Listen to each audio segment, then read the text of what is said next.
Yadav, జనవంతిక news.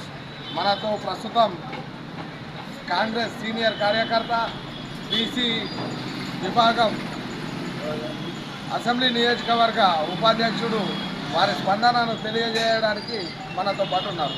చెప్పండి, ఏం జరిగింది? ఏదైతే కాంగ్రెస్ పార్టీ ఈరోజు ముఖ్య కార్యకర్తల సమావేశంలో మరి అక్కడ కొందరు ఒక నాయకుని పోస్టకంతో ఏదైతే గడబడి చేయాలని చెప్పి కోరారు అనుకున్నారు కాబట్టి గడబడి జరిగింది.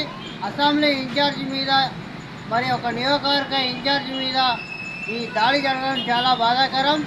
మరి అదేవిధంగా అక్కడ ఉన్న డీసీసీ అధ్యక్షులు కబంపల్లి సత్యనారాయణ గారు, అదేవిధంగా ఏఐసీసీ సెక్రటరీ విశ్వనాథ్ గారు స్పందించాలని చెప్పి కోరుతా ఉన్నా.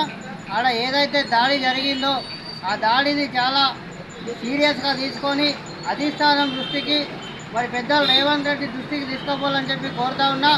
ఇదైతే దాడి చేసిన వాళ్ళు మానుకోవాలి. ఈ దాడులు కాంగ్రెస్ పార్టీలో ఎందరి మీద ఈ దాడి చేస్తారు అని అడుగుతా ఉన్నా.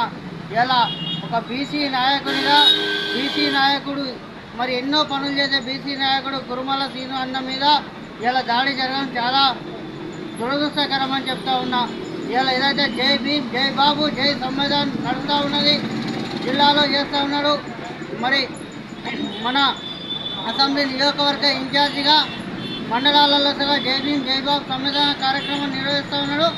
ఏదైతే ఈరోజు దాడి జరగడం చాలా దుర్మార్గం.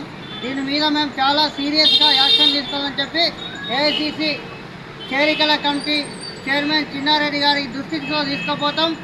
ఏదైతే ఈ దాడిని మరి మహేష్ కుమార్ గౌడ్ పిసిసి అధ్యక్షుని దగ్గరగా ఈ దాడిని తీసుకుపోతామని చెప్పి కోరుతూ ఈ దాడులు జరగద్దు. ఇక ముందు కాంగ్రెస్ పార్టీలో క్రమశిక్షణ లేని కార్యకర్తల ఉల్లంఘన లెటర్ ఇవ్వాలని చెప్పి కోరుతా ఉన్నా. ఈ దాడిని కొందరు కావాలని చెప్పి కుట్రపంతా ఉన్నారు. జిల్లాలో మరి మంచి పనులు చేసే సీనన్న మీద దాడి జరగడం చాలా బాధాకరం. నాకైతే చాలా బాధేస్తూ ఉంది. మరి అన్నా అంటే నేనున్నా అనే సీనన్న పార్టీని నడిపించేది మరి కురుమల శ్రీనివాస్ అని చెప్తా ఉన్న అసెంబ్లీ ఇన్ఛార్జిగా ఇలా మరి ఎమ్మెల్యేగా ఓడిపోయినప్పటికీగా పార్టీని మరి ముందు నడిపిస్తున్నారు డీసీసీ అధ్యక్షునితో. మరి ఈ చర్యలు చాలా సీరియస్గా తీసుకోవాలని చెప్పి కాంగ్రెస్ పార్టీ డీసీసీ అధ్యక్షునితో నేను విన్నపం చేస్తా ఉన్నా. వచ్చిన ఏఐసీ సెక్రటరీ గారుగా దీన్ని సీరియస్గా తీసుకోవాలి. ఈ దాడులు ఇవన్నీ జరుగుడు చాలా ఇబ్బందికరంగా ఉన్నాయి జిల్లాలో. మరి చిన్నపాటి నాయకులను ప్రోత్సహించే సీనన్నను కొట్టడం చాలా బాధాకరం. ఈ దాడిని మేము ఖండిస్తూ ఉన్నాం. ప్రజలు కూడా చూసిరు, ఇలా కార్యకర్తలు చూసిరు అక్కడ ఏం జరిగిందో.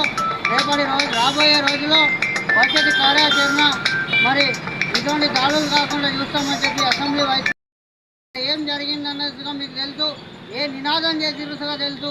ఆ నినాదాన్ని నేను చెప్పదలుచుకోలేని చెప్పి కోరుతా ఉన్నా. అందరికీ నమస్కారం.